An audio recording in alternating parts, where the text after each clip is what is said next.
Retro. Hey, this is Lauren Mary Kim, and I'm the stunt double for Ahsoka Tano in Clone Wars and the armorer in The Mandalorian. You're listening to Dennis and Jay on Podcast Stardust. This is the way.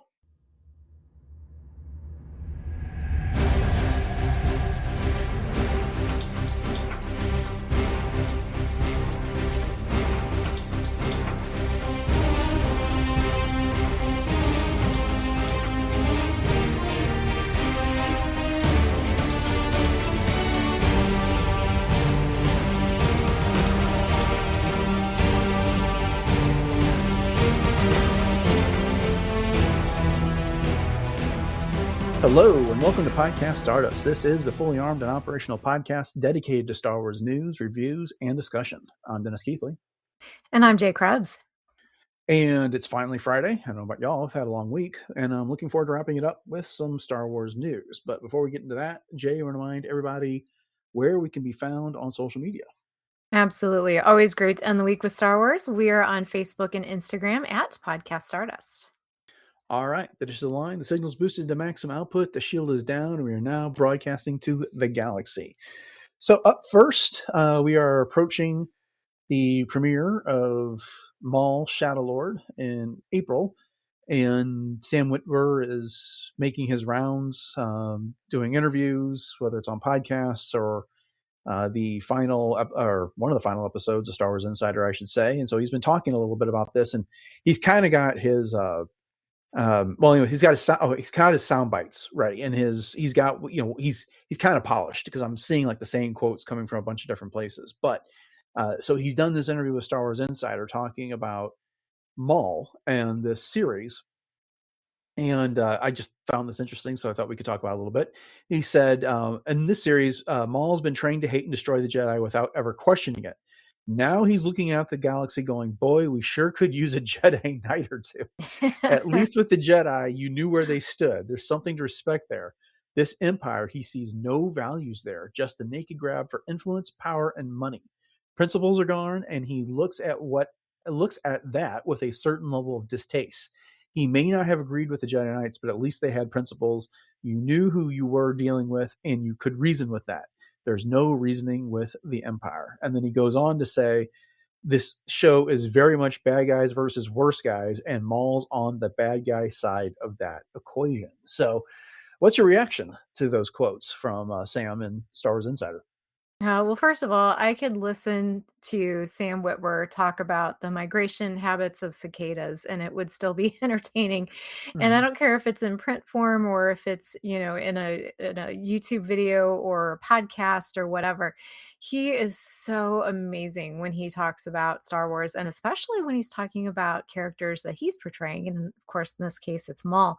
And, here's the thing. I mean, of course, we know that Maul is never going to wear the white robes and hug Ewoks. I mean, that's not the kind of, principles that he's talking here. But for Maul, I think, this is going to be a really interesting character study, I think, is what this is turning out to be, because his compass is in a tizzy.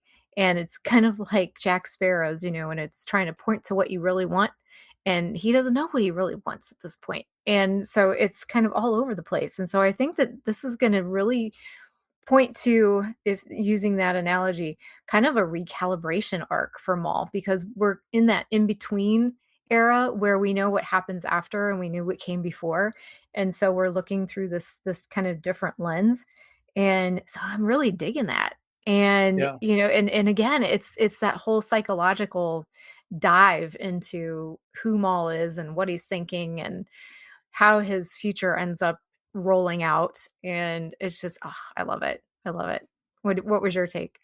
Well, some of this reminded me of some very key episodes of the Clone Wars, and I'm thinking back to the end of a Mandalorian arc that we haven't got to yet in our rewatch, where Sidious shows up on Mandalore and basically attacks Maul and Savage Opress. And at first, Maul is kind of almost jubilant that Sidious has come back. He senses his presence. He goes, "Oh, master." And you kind of get the impression that he wants to get back into Sidious's good graces. And of course, Sidious doesn't allow for that. And you're no longer my apprentice. And it goes Nice. badly there.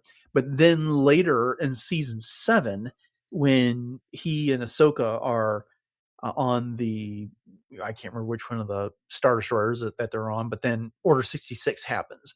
And everything like falls into place for Maul. He suddenly realizes what the master plan was. And, he's like, oh, this is delicious, the way it turned out. But it goes to show that he never really understood Sidious's overall plan and what he was going for there, because he so desperately wanted to be taken back in, and then he so admired that plan.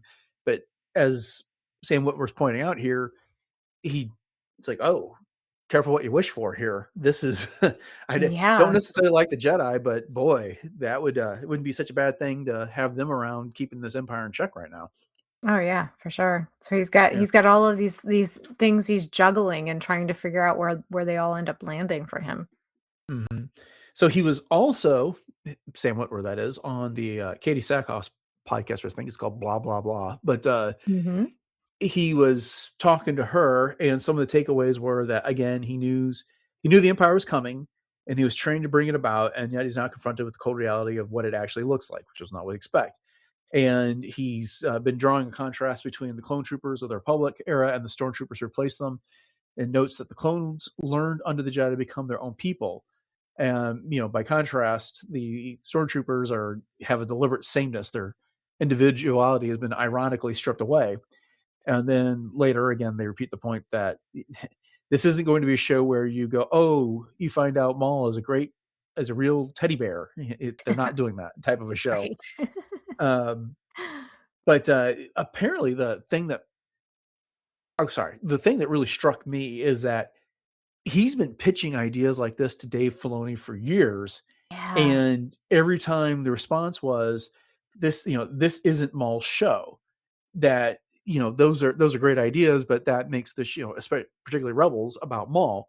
And then Sam recalls that it never occurred to him that Maul could have a show. And so that's pretty cool. I've said it before. I'm really happy for Sam Witwer that he's getting this opportunity to lead one of the shows, as opposed to being, it's not a cameo appearance, but not being a secondary character in the overall story. Oh, absolutely. It's extraordinary. And I am so happy for him as well. And like you, that pointing out that the whole idea of, well, that wasn't Maul's show, that also stood out to me hugely. And I think that also just goes to show, again, kind of the foresight that I think maybe Dave had, that he put in his back pocket. That's at Dave Filoni, of course, because we're on first name basis. But Right. but he was like, oh, if we do this further down the road, that okay, we can explore those ideas. But he was keeping true to what the story was at the time. And I think that preserves so much of the character in that now being able to do what they're going to do with him, which is phenomenal. Yeah. I also like this last bit that Witwer keeps circling back to this one question, which is, I'm the Joker and Batman's dead. What does that feel like? Yeah. So, yeah. Yep. It's true. That's true. And and I've often used that analogy of Sisyphus with rolling the boulder up the mountain only to have it roll back down again. And I can't remember if it was Sam Witwer or if it was Freddie Prinze Jr. that originally I saw this in one of those interviews, but it was one of the two of them. And I've always keyed in on that because I think it's just so brilliant. And just the fact that he's always trying to beat whatever mountain he's on, and the galaxy just keeps resetting the hill, essentially. And now we're gonna hopefully get to see that he's building his own mountain. You know what I'm saying? Like, he might be rolling that boulder, but the mountain is Crimson Dawn in this case. Indeed. So elsewhere, Katie Sackhoff, who we were just talking about as well, she was at Fan Expo Vancouver and had an opportunity to field some questions about Bo-Katan, to which she responded that Bo-Katan ain't going anywhere. And then, whether she was ready to play that character again, always, she's not dead. She ain't going anywhere. And then the reason she gives for this is that Bo-Katan can't die because she's based off Dave Filoni's wife. So I have job security forever. And Convery would be so and cover any sensitive ears. Pissed. And she said this previously on her podcast, because basically Bo-Katan was derived from Anne Convery and her cat Boogie, and clarified the character's look was based on Anne Convery, not Katie Sackhoff. It just happened to be a nice fit when it came time for casting. So at any rate, she further reflected that the first time she put the armor on in live action, she said, I put my armor on for the first time and Dave Filoni was there and we both cried a little bit. So that was kind of fun. I enjoyed that. I know playing Bo-Katan in live action was tough on Katie, especially at the beginning, but it seems like this is a role she's really come to relish, just like Sam Witwer relishes his work as Maul. And so a lot of the actors seem to kind of enjoy their time in Star Wars these days. Oh, 100%. And I always loved reading those articles and seeing the interviews with Katie, where she would really get into those stunts that, as much as she could do on her own, and wearing the knee pads and doing the slides and, doing all the things. But yeah, that's a hilarious interview. And I think it's great. I mean, obviously this isn't anything that's Lucasfilm confirmed, but it's her just expressing confidence in the character. But I think I agree. I don't think Bo-Katan's going to go anywhere. She's alive in canon, and she's obviously tied to the core creative team. And yeah, so I'm looking forward to seeing her again. That's for sure. And I know Katie loves the role. I mean, you could tell, like you said, just like Sam Witwer and a lot of these actors just relish it for sure, as you said. Yeah. Don't think we're going to see Bo-Katan in The Mandalorian and Grogu, but that'd be fun if we did.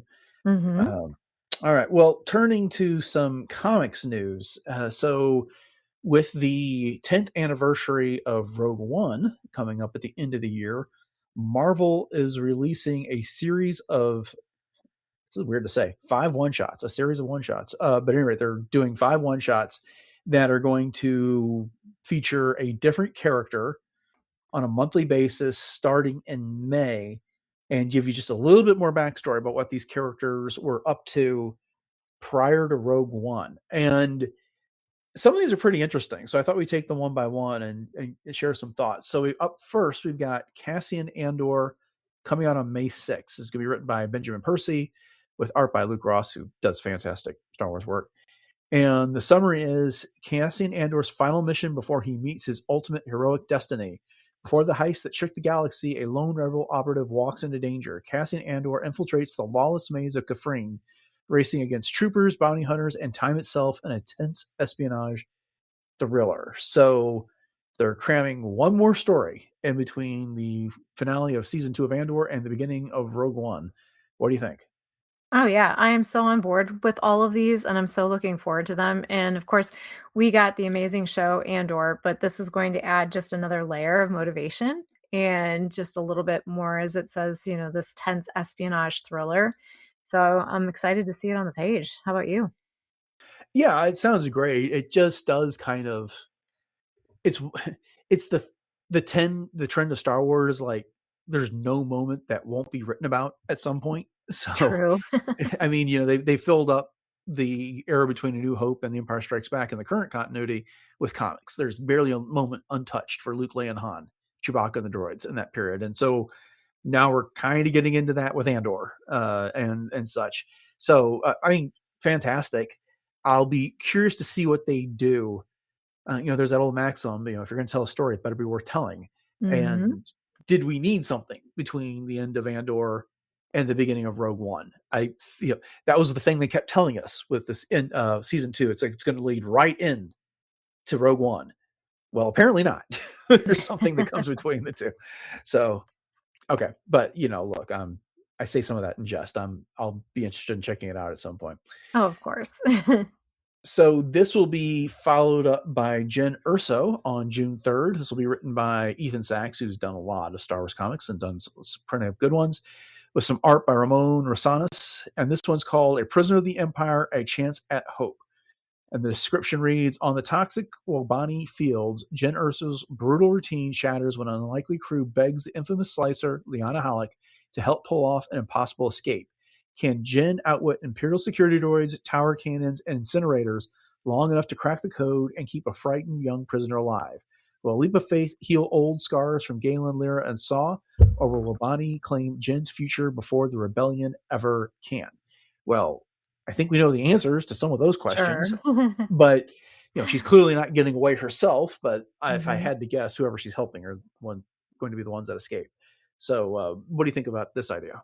Yeah, this one sounds really fun, and I feel like of all of them, we've gotten the least for Jin, and I know that we've had a couple of the, like, shorter books and that type of thing, but we really haven't had a lot of Jin-centric pre and or kinds of things, so I'm really excited for this one. Yeah, I think part of the reason for that, and I don't know, she was what, 19, 21 at the time of Rogue One, fairly Yeah, young as a mhm, character. And so a lot of the time we have available for her backstories would have been her as a young child. And that Rebel Rising book that is it Beth Rivas wrote it? yes, mhm, Yeah. yep, That covered a fairly substantial part of her life and there. mhm, So yeah, mhm. this will be interesting to check out. I feel like it's a little predictable about where it's going to be end up. I hope I'm surprised based on the description, but we'll see. The third one of these is features Saw Gerrera, and it's written by Mark Bernardin and it has art by Gabriel Guzman. And the description is witness the act of revolution that was too much for the rebellion. I think there's been a lot of those from Saw, but anyway. Yes. After proving himself in the Clone Wars, Saw Gerrera was a soldier for the cause of freedom and was willing to do anything to secure it, including leading a mission deep into Imperial territory. At stake, a source of information that would provide a tactical advantage that could shift the balance of power in the rebels' favor, but as a price to be paid for that information too high. So, this is suggestive. What do you think? Lies, deception. No, I don't Yeah. know. Every day, more lies. Every day. Of course, Saw is balancing on the precipice of a lot of moral ambiguity throughout the whole course of Rogue One and pre-Rogue One especially, and so hopefully, this will give us a little bit maybe even deeper character psychology for Saw, but I'm thinking it's just gonna be an all-out kind of, adventure for him and just showing again how unhinged he can be. Yeah, I mean, Saw of many, I'd say probably of all the Rogue One characters is the one that's had the most development outside of Mhm. Rogue One between various novels, video games. We've seen him in Andor plenty, comics and the like. So this is interesting. The thing that stands out to me here is that, but is the price to be paid for that information too high? Is this where we finally see him suffer what injuries that he gets that results in his final appearance in Rogue One? Oh, yeah. Good call. Yeah, that's my guess. Mhm. Okay. Well, moving on to the fourth one, which is Cheriton Bays, coming out in August. They don't have a specific date yet. But this is written by Stephanie Phillips with art by Kieran McCown. And the description reads, a strike against the Empire, but at what cost? Baze Malbus and Chirrut Imwe attempt a covert mission to sabotage a kyber mine that has been overtaken by Imperial forces. But when something unexpected stands between them and their objective, the mission becomes far more complicated than they expected. To succeed, faith will be tested, and an impossible choice must be made. I'm really excited for this one. These are characters that I think deserve more development. We had the one Magna that I think we talked about on the podcast. We did. That's Mhm. yeah, in the past. But other than some cameo appearances here or there, there's not been a whole lot more material to develop these two. Right, and it's always great to see the 2 of them in action and just the relationship that they have to the Force and to each other and to just their commitment to keeping the ideals of the Force and the Jedi as they are alive. So yeah, hmm for sure. hmm The final one surprises me, and it's about Darth Me Vader too. Yeah. arriving in September. The description, it's written by Chris Condon with art by Luke Ross. The description is when negotiations fail, the Empire sends in its attack dog, Darth Vader. Director Orson Krennic's negotiations with the gem-rich planet of Hereld have hit a standstill. Its leader, Hark, refuses to allow the Empire to mine its rare kyber deposits for use in the Death Star's deadly super laser. But when the Emperor catches wind of Krennic's failure, he sends his most trusted acolyte, Darth Vader, to apply the kyber from Hark by any means necessary. That's hard to read. Okay. It is. you can never get too much Darth Vader. And the thing about Darth Vader, in my opinion, is that it's kind of best when we let the actions do the talking for him, where we don't necessarily dive too much into his psyche.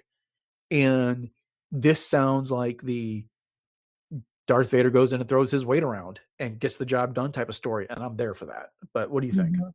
Well, I'm wondering if this is going to be, I don't want to say necessarily a red herring, but kind of along the same lines as the book that we just read, the Master of Evil book, where Mhm. it sounds like it's going to be Darth Vader focused, but yet it kind of is, but it's a little more Darth Vader adjacent.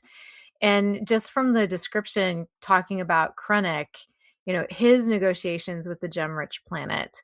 And so I'm wondering if it's going to be more Krennic oriented, but with a Vader tie-in. You know what I mean? Not that Vader's going to be Sure. necessarily a cameo appearance, obviously, but I mean, let's face it, like you said, anything with Darth Vader's name on it, it's going to bring fans in. Yeah, I hear what you're saying. I think the assurance I have on this is that it's a comic as opposed to a novel. Hmm. So when you have a novel, you have point of view characters, which is not to say you don't in comics, but you have to spend more time inside of their heads than you do with a comic. Hmm. So even if Krennic has a larger role in this than what we, maybe this description suggests, I think we're still going to get a healthy dose of Darth Vader in the process. Hmm. So I like I said, I understand what you're saying, but I don't know that it's quite the same thing Hmm. because, as I was saying earlier, you can't spend too much time in Darth Vader's head. That's kind of the point of that character, is that Right. you you you learn more about him through everyone else's perception. So anyway, Yeah. And let's face it, Darth Vader looks much better in the panels of a comic doing his thing than Krennic does.